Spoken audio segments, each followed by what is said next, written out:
And just for everybody watching, Thousand Fell, kind of our mission is to champion the circular economy and to try to rethink kind of the relationship between waste and product. And so that products, even at the end of their life, still have value.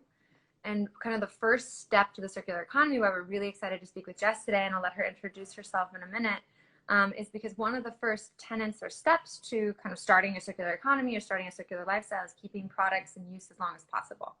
And so that's where vintage, resale, repurposed clothing, mending clothing, and that secondhand market comes into play.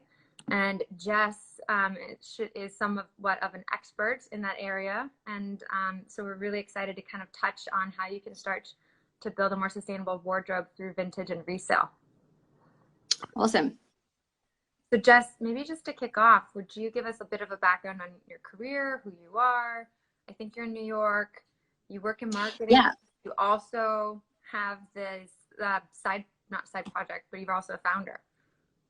Yeah, so I am Australian originally. I've lived in New York for 6 years now. My career and kind of what I do is all over the place, especially now that I lost my job because of COVID about a month ago. So I was working full-time in brand marketing at a travel company, which happened to be the first industry to collapse. So I've been saying to my mom and dad, like, it's just amazing that I ended up in an industry that was the first to collapse. I live in the city that's the worst for a pandemic, and I live in like an open space loft where it's like no separation, but it's actually been... realize that you had lost your job. I'm so sorry. Oh, it's totally fine. It's actually been an interesting time of like opportunity and growth, and I've been able to lean really heavily into the side things, which has been unreal because I've always done it on top of a full-time job. So I started in PR, did PR for startups like Squarespace, HelloFresh, ClassPass, moved on to a cricket protein bar company called Exo, which is super random, but really sustainable. It's a great source of protein. Was the head of comms, moved on to Dagny Dover as the head of business development, which is a direct-to-consumer accessory startup. And when I was at Dagny, I don't know if anyone else feels this way, but I feel I have never felt traditionally creative. Like, I can't sing, I can't paint, I can't sew.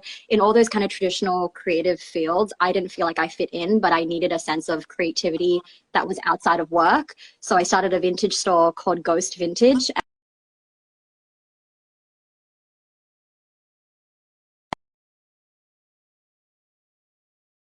Did we lose you? Oh, there we go.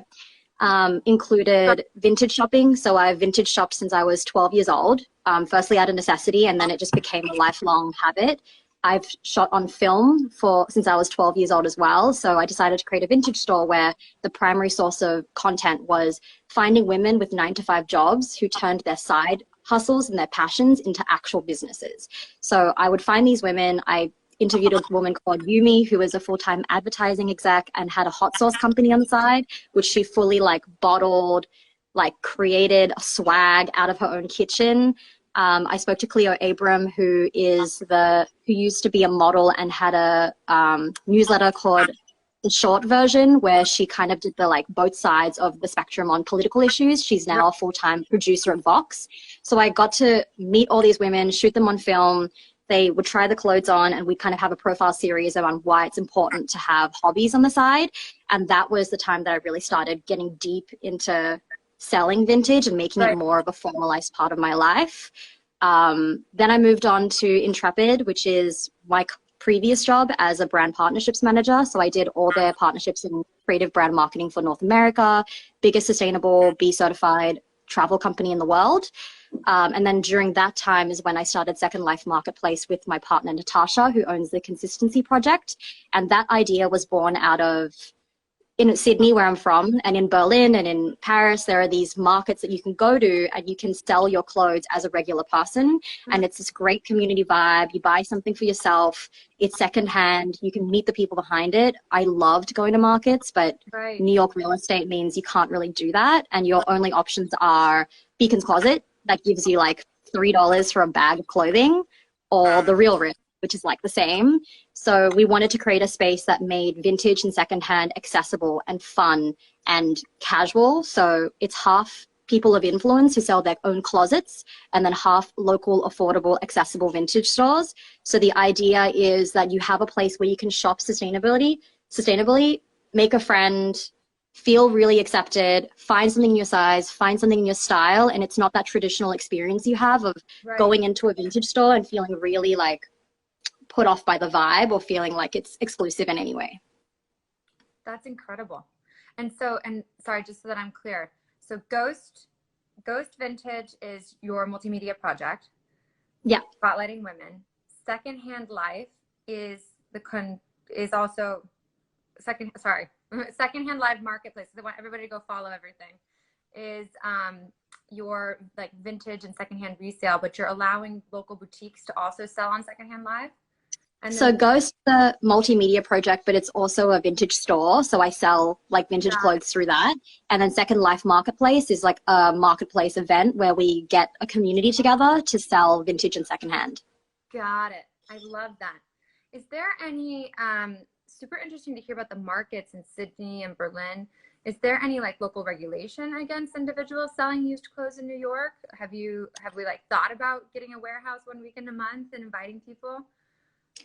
Like that's basically like, so we've limited it to people of influence because we don't have a lot of space, and like we've done 2 or 3 of them and they've been, you know, 13 vendors. So we were talking to the William Vale for our next one, which would have been a little bigger, but that would be the dream. I think that the issue with New York is just the cost of real estate. Like in Sydney and in Berlin, like you can get these huge outdoor lots and you don't really have to pay that much to participate as like a regular person, but trying to like balance out like the cost of rentals with the cost of like renting a space out in New York is like super difficult. And that's kind of why we haven't had that here. But I don't think there are any regulations against people selling clothes. Like you see so many people in the park or like on their stoop selling their stuff. And that's the kind of vibe we want to go for.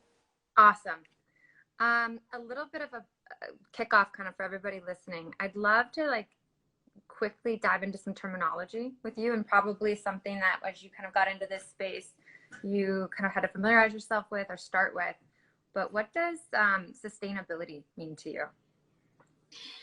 So I think sustainability is such a big blanket term. It's such an umbrella for so many different things, but it essentially encapsulates for me this idea of behaviors and consumption that is geared for the long term. So what is sustainable to keep doing, whether it's individually or whether it's collectively with our systems and with the way that we consume things, how can we make those processes and those systems sustainable and able to be replicated long term? Exactly. I love that. I think it's about, again, oops, sorry, I keep seeing comments. I'll get to them. And a really quick call out. Jessie Bay commented and posted Ghost, Second Life Marketplace, and the Consistency Project, so you can check them all out. But yes, sustainability is about maintaining systems that can last, and really wanting to jump in though to resale versus vintage. Because I think what we're really interested in is figuring out how can we as consumers transition our own closets and get involved. And so I think there's like kind of different levels of resale, and how did you kind of jump into this marketplace and kind of delineate between just secondhand, something that's a year old? How do you delineate what's vintage, what's not vintage? Is there an authentication process? I know you told me some of this over email, but maybe just walk us through how you kind of parse out or figure out the secondhand marketplace.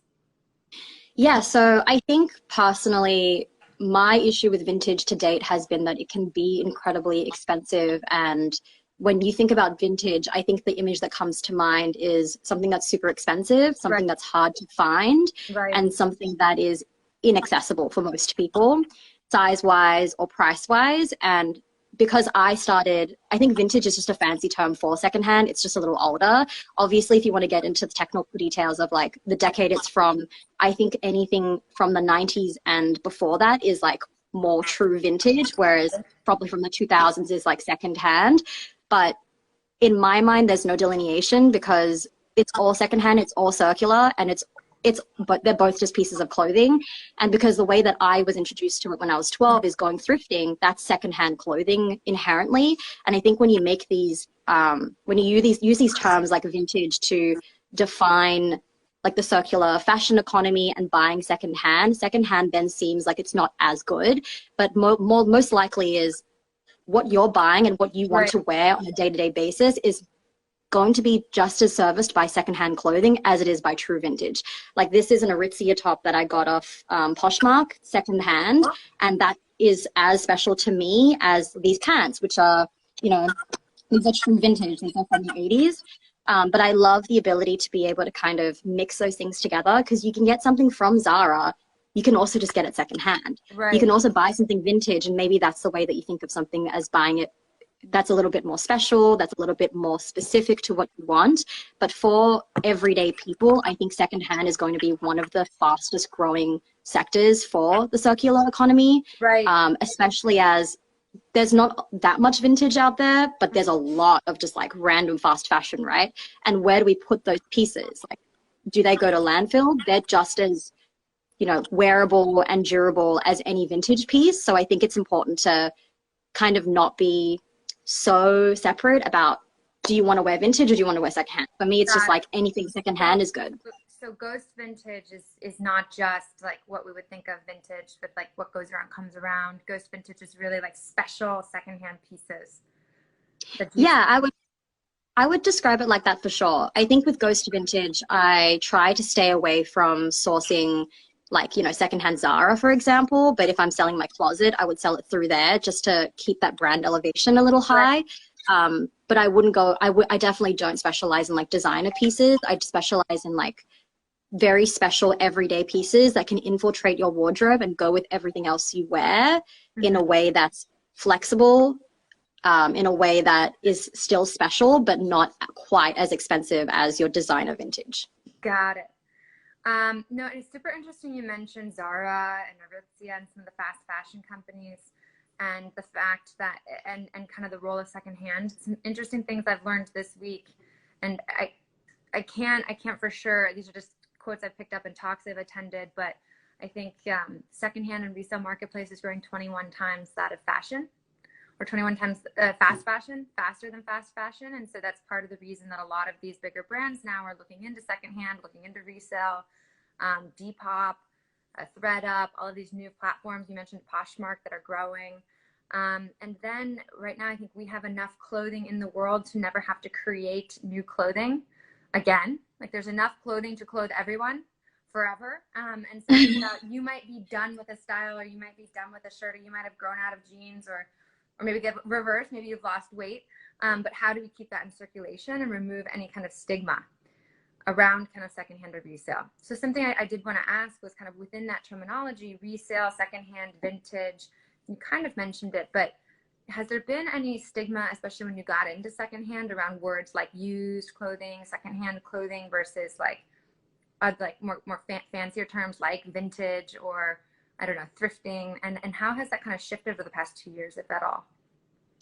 Well, I think the concept of used clothing, like you tend to not use that term when you're selling clothing. It's always pre-loved, or it's secondhand. Like you try to use these soft terms to describe essentially what is used clothing. And I think that they're, especially with my mother who's Asian, when I started thrifting when I was 12, she'd be like, that's unclean. You're going to catch diseases. And I'm like, Mom, that's not really how diseases work. But also, it's not inherently unclean. It's the same thing as if you were to give a book to your friend, like you're not going to reject that book because it's unclean. I think there's just a perception shift that we have to have, that not everything has to be new, and not everything has to be, you know, from a factory made just for you. I think there is this idea that, you know, something that's used is cheaper and less durable and less high quality. But when you think about some of these pieces that are from the 70s and 80s and still work exactly the same, have not frayed, have not broken, compare that to a brand new piece from, let's say, Forever 21. There's much higher quality in that piece from the 70s. It's just worn by someone else. I think lately, with the rise of apps like ThreadUp, Depop, Poshmark, like all those types of places, and this increased consumer awareness around the circular economy and sustainability, it's definitely becoming more in vogue now and less of a stigma.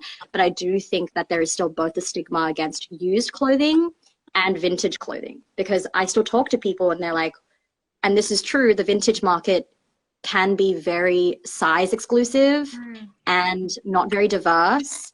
They tend to skew to smaller sizes, and a lot of my friends were like, I just can't find, you know, anything in my size. And shout out to Shop Berries, who's a plus size vintage store, because they're doing incredible stuff with like finding more size diversity. But I think with the like when you start to streamline these processes of being able to sell something via the Real or Depop from the comfort of your home, and it's not quite that experience of going into a thrift store, it's going to make it much more normalized. And the more people start to invest in these services and understand that you can buy something for cheaper, it's better for the environment, and it's just as good. Like, there are literally no negatives to it. I love that. And it has a story to it. And you can kind of curate or put together your own wardrobe. That's the piece I like about thrifting or shopping vintage. Quickly, you kind of touched on it. So what are some of the unique challenges, kind of with, you mentioned sourcing, but with selling vintage or resale or secondhand products that you've kind of come against? I think the main one is like online with vintage. They are even with current brands, you don't know what size you are in any of these brands. Like, they're all completely different and random. It's even worse with vintage. So you tend to have to go off measurements. And even with measurements, people aren't totally comfortable buying vintage online. I find that I sell in person like 10 times faster than I do online. Like, I'll have a piece that won't sell for 6 months, even if I shoot it right, even if I have all the information. But as soon as I'm in person and I can make that human connection and I can get that on someone's body and see how it drapes, it'll sell much faster. So I think that's one issue. The other challenge is living in New York. There's so much competition, and there's not much like availability of stock. So when I source, I tend to go to Europe, to like Berlin, to Italy, because there's just so much more available, and it's not quite as like expensive as you would here. And I make a point not to make the pieces I sell $100, $200, because that's not accessible. And the whole point for me is, if you have an option between buying a $60 Madewell piece or whatever it is, and then you can buy the same, top for $60 at a vintage store, you would make that choice, hopefully. And you can't do that when you're buying vintage at like very, very inflated prices and then selling them for even more inflated prices. Right. Wait, so can you talk to us a little bit about, so that was actually going to be the next kind of topic, was about sourcing. So you're sourcing product from Berlin, like, how does that work? Are you going to kind of big thrift stores or lots? Do you have like contact? Like, how do you even get into kind of like the resale or secondhand clothing sourcing market? Yeah, so this is when we do marketplaces, I talk to. We're like working in a PR, and somehow you like got into thrifting on a mass scale. Well, I'm also like hella obsessive about. My right arm is like more jacked than my left arm, because I just like do this in racks all the time since I was 12. Like, I'm very obsessive, and I spend hours on eBay, I spend hours on Etsy. It's kind of a form of stress relief for me. But most vintage sellers, they start off by selling pieces from their own wardrobe. And that's definitely how I started. I was like, I buy, like, my male friends give me budgets for me to go to Beacon's Closet and buy them wardrobes. I know their sizing, and I'll literally just buy things for them because I'm so good at it. And when I was thinking about that, when I go to Berlin, when I go to Italy, when I go to Europe, the times that I've been, I go with like a suitcase or 2 suitcases empty, and I come back with like 5 suitcases. So I've honestly had a lot of stock just from like the last 3 years of traveling to Europe.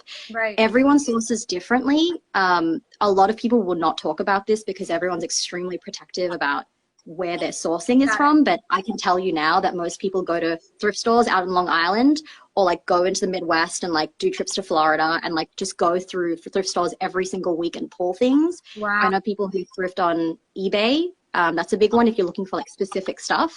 But in Berlin, there's a lot of like open air markets that I would source at, or vintage stores. Like, they have kilo shops that are 3 stories high, and the stuff there is like $4 for an amazing shirt, and it's all so special and in such good condition.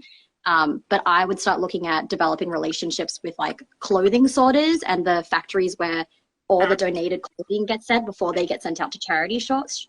So you can get relationships through that, but that requires a lot of just self-research and time, and a car as well. Like, my friend Natalia from Funny Pretty Nice, she doesn't have a car, and she literally takes the train to like Pennsylvania with like suitcases, goes through thrift stores, and then brings it back to New York on a train. So it's very manual, and it's everyone has like a different place that they go to. That's so interesting. So it's really about personal kind of like hunting, I guess, or thrifting, and then curation. Yeah, I think most of it's curation, really.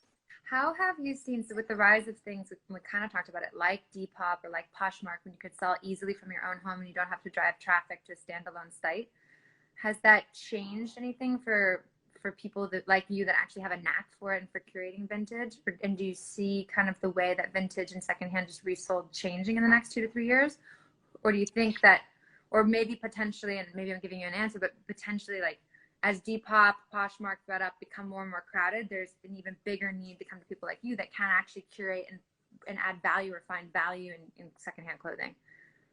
I think all I think all and any attention to like circular fashion in this way is a bonus for the whole industry. Like the more people are comfortable buying secondhand, the more that it's going to lift up some of the smaller vintage stores too. And you see services like Depop who are creating a next generation of entrepreneurs who are, you know, young adults and teenagers who are able to create a revenue stream out of this really creative like part of curation and vintage. And I think things like Poshmark and Depop, it's not going to make it harder. It's just going to provide you more options Right. to find things that are special and to make it easier and more convenient. And I think once you take out that hassle and the barriers of entry, it's just going to make it a lot easier and more normalized for everyone in general. Awesome. By the way, anybody in the comments, if you have questions at any point in time for Jess, shoot them out. We've kind of started with like, what is vintage? What is resale? What's the market look like? And we're going to kind of transition a little bit, Jess, into talking about like your closet, how you take care of clothes. Sorry, and I keep trying to wave at everybody and moving my camera back and forth. But one thing I was thinking of last night, and one thing that we think about a lot with Thousand Fell is like durability and length of life of a product, and how do you care for a product at home or at the consumer level to keep it in use as long as possible. And so I wanted to just kind of ask you, how do you as somebody who is caring for clothes that often are older, so like your pants right now are from the 70s or 80s, they're like 30 years old. How do you care for fabrics that are that old? Are they more fragile? Do you wash everything? Do you dry clean? Are you air drying? And do you have a good tailor? Would love to just get into a discussion about like how to prolong the life of clothing so that it can go through this second life market. Yeah, I think that with this topic, it's really interesting because I think that we're going to see a rise in things like upcycling and mending your own clothing. I think that's super important to learn, especially when we start to move away from this shift in consumption of everything is new, everything is disposable, to that very considered, how do I extend the life cycle of this piece that I'm wearing? And the Consistency Project, who is my partner, she actually does a really good job of like sewing and mending things and repairing things. I have no idea how to do that, but I think the main number one thing is to learn how to take care of fabrics and learn how to buy pieces in specific fabrics. So I know, for example, that with silk pieces, it's going to be really, really hard for me to take care of them. So I might not buy it and take that into consideration when I'm shopping for dresses, because I might stain it and then you have to dry clean it with silk, or you have to hand wash it, and that I think that level of care for a piece of clothing is beyond my ability to actually be like to maintain that. Whereas I know if I buy a nice linen piece, I can do a gentle machine wash and chuck it in with the rest of my clothes. It's not going to be an issue. Right. I've also become really good friends with my dry cleaner. He's the best, and he's also my tailor. So I bring everything there. But when I go through my closet, and because I have so many clothes, I do this process like once a month. Before I throw something away or give it away, I try to see like, can I shorten the hem? Can I cut the sleeve off? Can I do something to it that makes it feel new to me, as opposed to, okay, I'm going to buy something new, or I'm going to like get rid of this piece. And I also think even going before that of like looking at the care instructions, that's so important. And that's something I didn't do like 3 years ago even, is when you're buying pieces is to make sure that one, they fit you properly so you're actually going to wear them. You don't have to go to the extra step of like getting it tailored, and two, in fabrics that are going to last a long time. So like move away from polyesters, like start buying things that are wool, cotton, linen, silk, like things that will last a long run. I think that's the most important thing, almost like preemptive, proactive work rather than like reactive trying to fix things. I love that.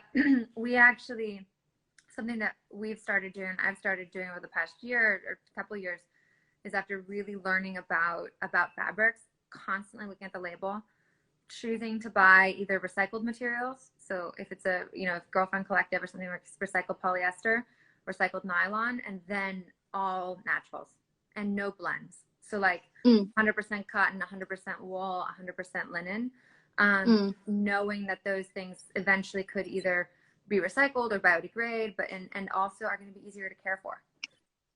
Yeah, and I think that's like also really important to change our relationship with objects as well, because I'm like, I don't know if it's quarantine or whatever it is, but I've spilled wine on my couch twice, and like that's also because I'm just like not careful. And I think like something's important to me is to be like, to hold things and to buy things and to own things and to pay respect to my belongings instead of throwing things around, like not being careful when I wear something I really like what resonated with me when you were talking about the way that you choose the pieces you buy. It's like when you buy that wool piece and when you buy that 100% silk piece, understanding that your relationship with that piece has to be more considered and more careful. And I think that's like a shift in mentality that's also really hard for me because I'm so scatterbrained, but I'm trying to, like everything from the furniture I buy to the plants that I have, I just want to be more present and mindful and aware of how I'm treating those objects to make them last longer. Yes, exactly. And if it's easier to enter into the resale market and put something after I've owned it for a year or two up on Depop, ThredUp, or even sell it to you or put it up on Ghost Vintage, then I'm going to be even more careful and considerate through the life cycle of that product while I own it, if I know that it's going to have a value at end of life. Oh my God, it sounds like you don't have the addiction to Beacon's Closet I do, because they will not accept anything that even has like. I've never been to Beacon's Closet. Oh, you have to. I've bought I've my entire, like my pants from Beacon's Closet. Like I bought gold earrings from Beacon's Closet. It's the best place. I would highly recommend. And so you need to retain the value in the product. No stains. How strict are they?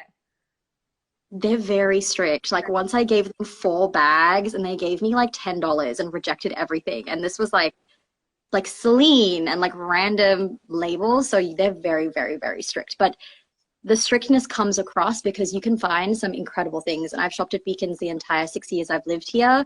And it's gotten to a point where when I walk past the Beacons down the road, I'm in Greenpoint, the security guards will open the door for me and my dog. And if we don't come in, they go, "Oh, not today." And it's hella embarrassing.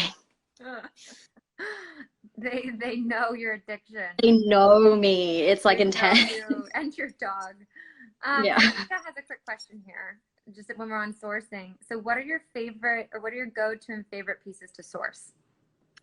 I think that for me, because a lot of things I source are so tied into my own style, I love sourcing like little floral. I love like men's silk shirts that are short sleeved and buttoned up, because you can wear them like over things, you can tie them up. They're super breezy. They're usually in these like wacky prints.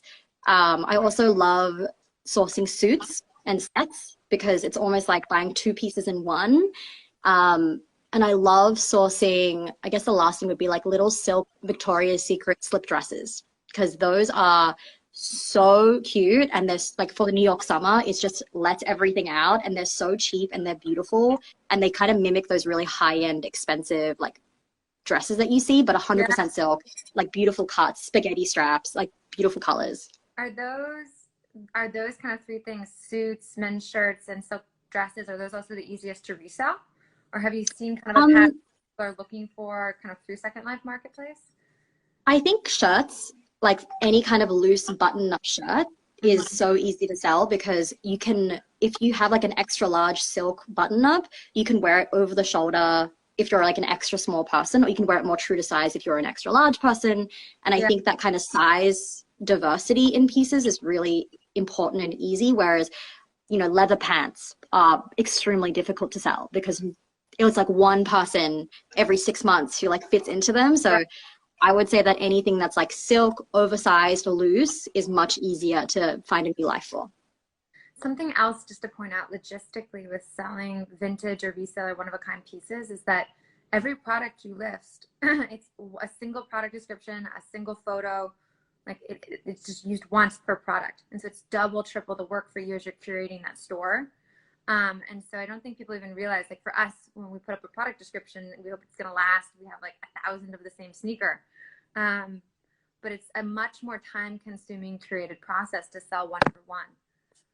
Oh, yeah. Like it's not scalable. I mean, I'm not doing this because to make money at all. Like I also like to write like weird little names for everything. And when you're processing 50 pieces for a market, like it's not that easy to be like doing that one-to-one. So it's definitely not a scalable business. And even the sourcing piece of it, like think about how much, if you had a retail store here in Williamsburg and you pay that kind of rent, how many pieces would you have to churn through to make that rent back? And so that kind of like manufacturing a product and being able to replicate that like thousands of times is so much easier than finding like special pieces here and there, like in Berlin, in a thrift store, on eBay. It's a very piecemeal kind of business, but it's deeply personal. And I think so much competition in terms of there's so many options for vintage stores, but I think they should all exist because they're this perfect representation of each of these people who are so passionate and like are spending their time curating. So the more the better, in my opinion. That's fantastic. So you mentioned you're not doing this to make money, but I know you're doing an awesome fundraiser right now. Would you tell us a little bit about, I think it's for BMFS? Yeah, so we're doing a fundraiser. It's a marketplace that's online. We usually do them in person, but obviously we can't right now. And Natasha and I just basically wanted to see how we could give back and bring together this power of community, because the people that we've met and worked with through Second Life have been such incredible women who have their own small businesses. And also right now, especially in the States, there's been a big hit with the economy on small businesses, and these vintage stores are often female founded. And we never really are able to bring these women from the West Coast to be involved in a New York event. So we want to take this chance to like involve all of the US. So we got 25 different vendors together to donate pieces, including influencers who's donated closet pieces and shops. And 100% of the proceeds went to BMFS Foundation's emergency fund for undocumented immigrants. Right. As an immigrant myself and as the child of a refugee and an immigrant, just kind of broke my heart to think about how hard it must be right now to not be able to, you know, access healthcare or reach out to a government service the way that a lot of us can, even for fear of being deported. That's super rough. And like, I'm already having a really hard time in quarantine with my mental health. Like if I'm struggling, it just really pains me to think about the people who don't have that support system and that don't have the institutional support that, you know, I got the, what is it called? The stimulus check. Like I'm so lucky to have gotten that. But there are people who don't qualify for that. So we wanted to find some way to raise some money and use our time for good. I love that. Yeah, we've raised over $5,000. It's not like a huge amount of money, but I'm really proud of it. That's a big effort. How can people watching get involved? Is it still going on, or is it over? I think your goal is 6. Our goal is 6, and it's until Friday. So we're actually we're doing another push today, but some of the vintage sellers gave us some restocks yesterday. So we'll be going on till Friday. If you go to Second Life Marketplace or secondlife.market in your browser, you'll be able to see what's left. There's still, I think, 50 pieces left. We've sold a lot, but we've still got plenty more. So people can go in and check it out. Awesome. And who are some of you mentioned kind of like influencers and cool people that are helping with that? Like who are these people, and how do you, like when you're pitching them to sell on Second Life Marketplace, how do you get them to join? So a lot of them were just through our networks. Natasha knows a bunch of people in like the vintage space. I personally have a lot of friends who are like people of influence or influencers, and others we just reached out cold. So we kind of tried to find people who had an interest in sustainability and an interest in secondhand clothing or vintage, and had closets that they like could complement that, or had some kind of like use of their platform for social justice. But most of the vintage sellers were either through our previous markets or a cold email, and the cold emails worked a treat, because I think when it's a cause like this, people are super excited to get on board. And with the piece that's secondhand from your closet, you're going to get rid of it anyway. So this is a really easy way to extend the life and do some good. Yeah, it's fantastic. guys, anybody who's watching, I was on it last night. There's some really cool women with really amazing wardrobes. And the pieces are gorgeous. There's a black dress I kind of wish was in my size. So go check it out. And then now till Friday, proceeds will go to BMFS. So to support, again, immigrants and those that right now can't get access to healthcare, help, or government stimulus checks, etc. And Stuart looks like he is, sorry, I keep trying to zoom in because my eyesight is worse than I was before I learned about IG Live. So did you find that showcasing people's personal closets drives deeper engagement with customers? Like, are they excited to know that they're buying from you or from an influencer? Do those pieces tend to go faster than pieces that don't have a story or a name attached to them? Yeah, I think that's the kind of like the point of involving influencers, is that it can really drive their community to, like, when you follow someone and you really, really like what they're doing and that you believe in them and you want to support them, most likely there's going to be a much deeper connection for you when you buy one of their pieces from their closet as opposed to a random vintage store that you have no connection to. So I think when there's a person behind it, there's definitely more of this like drive and connection. And that's kind of where the name from my vintage store came from, which is like Ghost Vintage, because it's this idea that there have been people, real people, who have worn your piece of clothing. Like once, this bag from Italy I bought, in the very back pocket, I unzipped it 2 years after I bought it from a vintage store, and it had some, the person who used to own it, she was a woman, and she had a menstrual pad. Like, she hadn't used it. It was just like a special secret pad that she put in the back for use, like whenever she needed it. And I think even that for me was like, oh wow, like this was some lady who like just needed to make sure that she was covered at all times. Yeah. And that gave me this deeper sense of connection to this random lady who I have no idea where she is now. And that feeling is further amplified when you know exactly who it came from and whose closet is, especially if it's a style blogger whose style you really admire. Right. And that's incredible. I really appreciate the connection to story. And I mean, I know you said this earlier, but the idea that not everything has to be made in a factory just for you, that you can still get utility and even add value kind of to the story or to a piece through its life.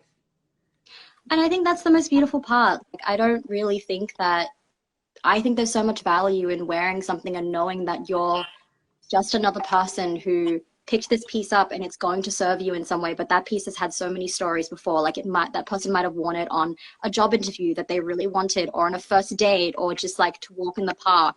I think not many people really enjoy that part of secondhand, of like really contemplating the person who owned it before. But for me, I'm a big sucker for like Humans of New York, of This American Life. Like, I love this idea of like collectivism and of the similarities between all of us. And I think with vintage clothing, that really, really, really comes across in such a clear way to me. They're almost like little, little threads that like span across time and across decades to link me with that Italian woman. I have a jacket it's like a duster jacket from Ford, like Ford Motors, in the 80s, and someone called, I think, Tim wrote his name on the label. So like me and Tim, where to work. It's like a long trench coat that he would wear as a mechanic, I think. And like, would Tim have ever thought that some random Asian hipster from Brooklyn is wearing his shit now? Probably not, but he must have had a kick out of that if he could tell. So things like that, for me, I think are super special and just make wearing clothes and finding clothes so much more fun. I love that. And other cool pieces that you have that have stories?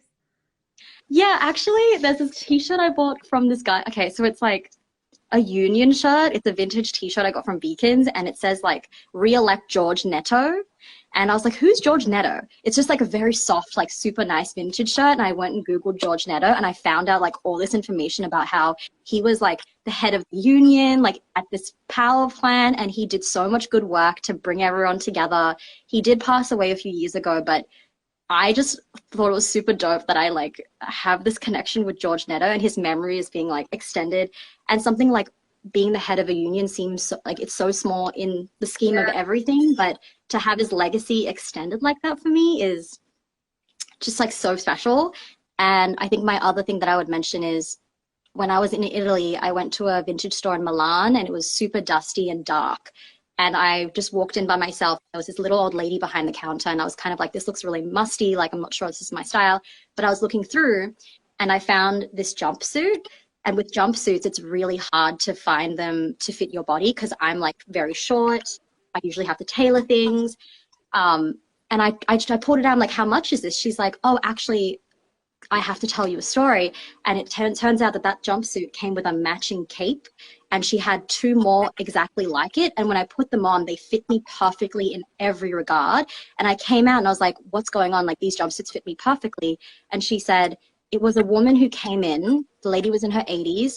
She worked at I think it was like the Yves Saint Laurent factory when she was in the 70s, like as a seamstress.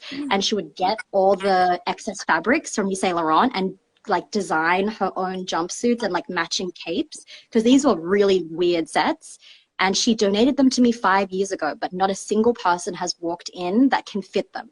And because you are the only person, I need to get rid of them. So you can have all of them for like $100. And you, in the inseam of it, of all these jumpsuits, it said like Yves Saint Laurent and her name on the back. So I don't know who this lady is, but you have to find her online. I like it was, they were made for me. And this is like very quickly, I also found a vintage wedding dress in Italy with one of my best friends, Lavina, at the same time. And it was like, vintage, I think when you travel, if you go to a vintage store, magical things will happen. Yeah. That's incredible. Wait, where's the vintage wedding dress? You have it? I mean, is it one day? I'm not even engaged, girl, but I had like, it was like it was like a hand beaded gown that was worn by a Turkish duchess in the 1940s. Wow. And they sold it to me for like $350. It was a really special experience, and I'm not going to show it because like he hasn't seen it, and we're also not even engaged, so I'm absolutely insane. But it's even less about getting married and more about just the dress to me. Yeah, no, that's gorgeous. Hand beaded, and the story. Yeah, you can't really get any better than that, I think. That's incredible. So for those watching, what is the best way for us like, I've never been to Beacon, so that might be a first step. But I did actually grow up thrifting once a month. We would go, I'm from Northern California, and there's a huge market called the Alameda County Fairgrounds. So for anybody in Northern California, it's still around. Ooh. There's also one in Los Angeles. And it's owned by the same group. And it's basically kind of what you're talking about in Sydney and Berlin, huge vendors.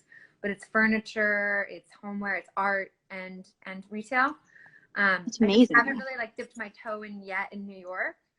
But what would be the first steps for people that want to start to transition some of their wardrobe to be secondhand and used? Do you think start with some of the resale sites? Should we start visiting some really curated sites like your sites?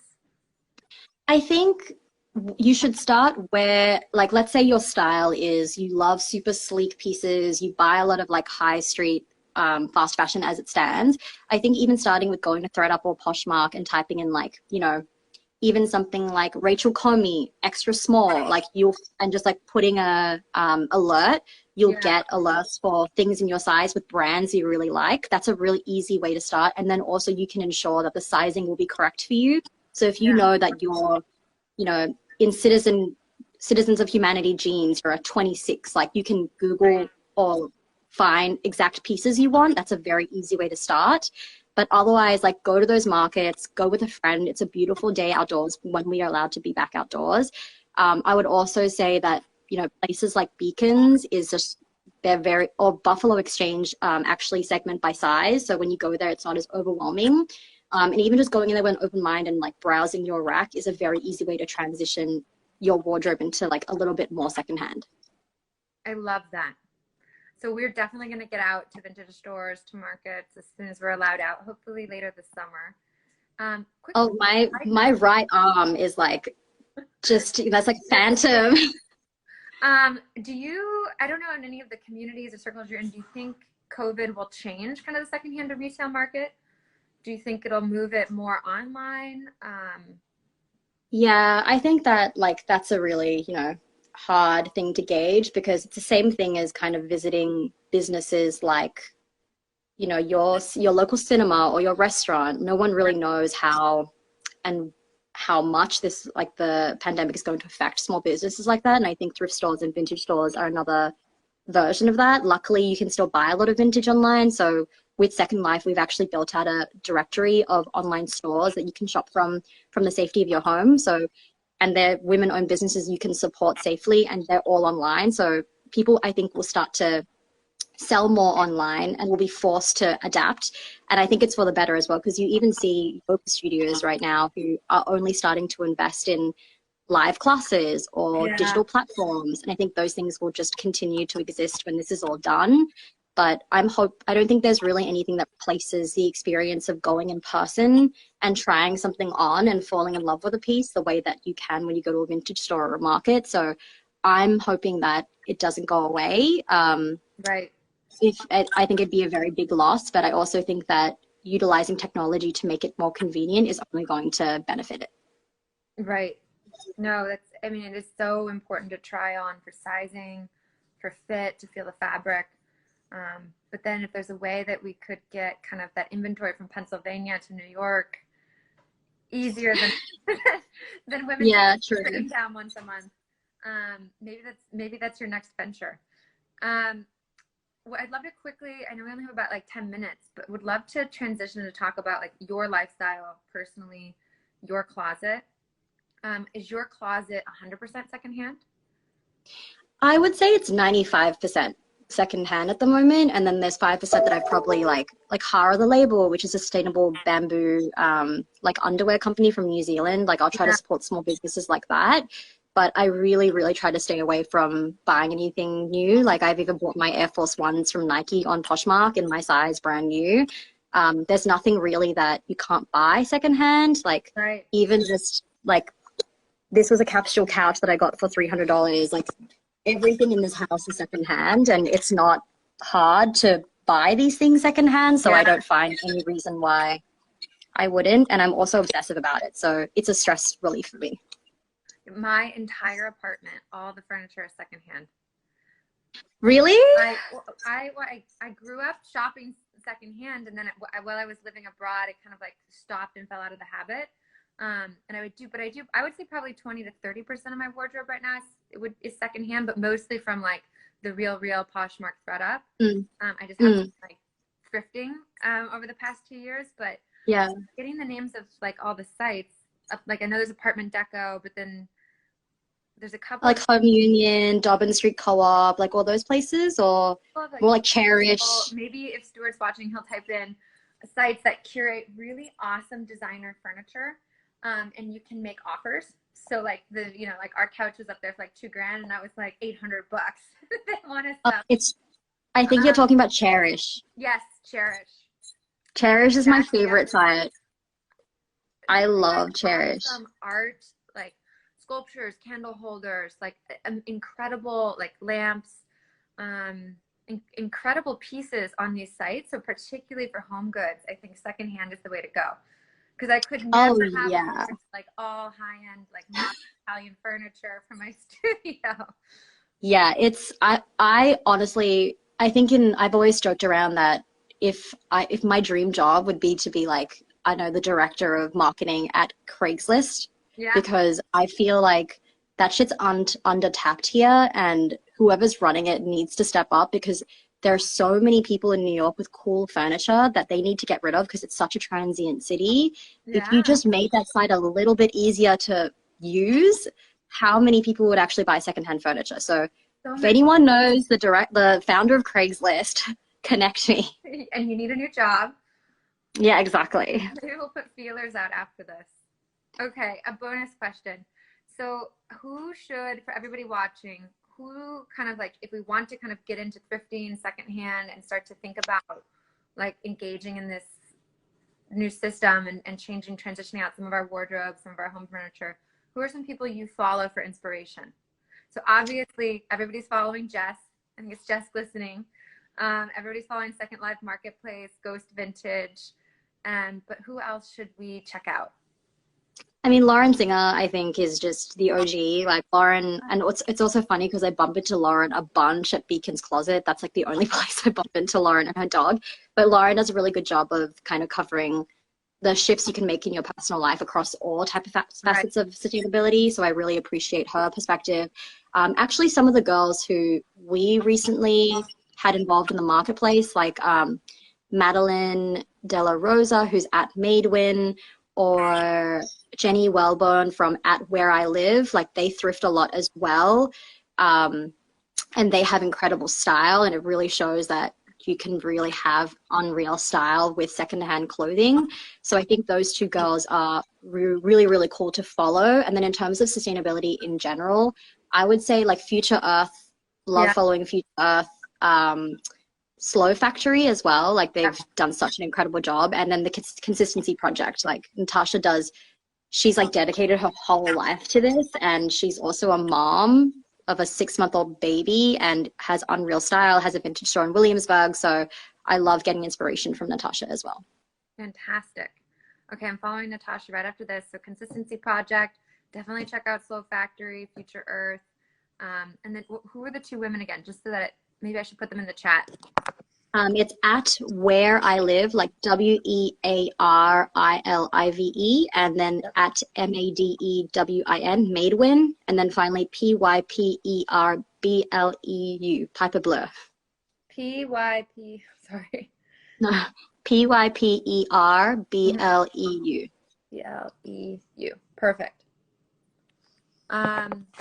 That's fantastic. Anything else, Jess, that you would kind of leave us with about kind of vintage, resale, trying to transition your closet to circular economy? I think what I would say is like all you got to do is start. Like all you got to do is just try. The next time that you buy something that you want to buy new, just hold off on it. Like try not to scratch that itch immediately. Look for it on Poshmark, look for it on ThreadUp, maybe just download Depop and see what's out there. You might find something you really love and realize that it's a lot easier than you think. Or just DM me and I can help you find it because I'm unemployed and I have a lot of time. And because we're all going to go support your current campaign for BMFS. Thank you. That's so sweet. All right. Well, thank you so much, everyone. This was fantastic. This is part of kind of our Circularity Week series. We're really focusing on ways that you can transition your whole life, including your wardrobe, to become more circular, to try to test kind of like what does it mean to live a circular life, because that's kind of a newer term that we're not as familiar with. And kind of one of the very first tenet is keeping products and materials in use as long as possible. And the first step there is don't send products to landfill. Find value and retain value in the products that you buy. Take care of them. So wash them gently. Don't spill red wine on them twice in 1 week. Mend them. Don't get holes. Tailor them, and then resell them. Either, I guess, Beacon's Closet is a good hack if you don't have time. At least taking your clothes there to get something for it. Yeah. They're kind of like the takeaways that I've learned from this. And really quickly, one thing we haven't touched on, I know we might get cut off at the hour mark, is donation is really hard because a lot of things donated end up going straight to landfill. So if you can find services like Depop, ThreadUp, Poshmark, Beacon's Closet that allow that item, like your George Netto shirt, George Netto shirt to stay in local circulation, you're actually preventing clothes from going to a second or third world market or an under or developing market and going straight to a textile landfill. So there's a ton of benefit in keeping products circulating locally and retaining value in the products that we buy here. I would also say that another thing that people can do, which is a little bit more casual, is doing clothing swaps with your friends. Yeah. Like bring your shit to your friend's house. You'll find something you love and you'll get some quality time with a friend as well. And it's really fun. Is there any like formalized clothing swap group in New York? There's also buy, sell, nothing. Like there's a Williamsburg version, but I'm sure there are other neighborhoods too where you can just list things for free and people will come and grab them. So that's one option. But in terms of formalized clothing swaps, I don't think there's like a service that does that, but there should be. Maybe that's something to look into. Maybe. Well, Jess, thank you so very much for making the time today. Of course. Thank you so much for having me. Of course. Thank you for joining us on Earth Day. And happy Earth Day, everyone. Happy Earth Day. All right. Bye. That has one question.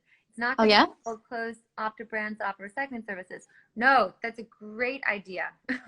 If you have an item that, let's say you have an H&M shirt and you did rip a hole in it and it cannot be resold, send it back. Like get it recycled if there is a recycling option.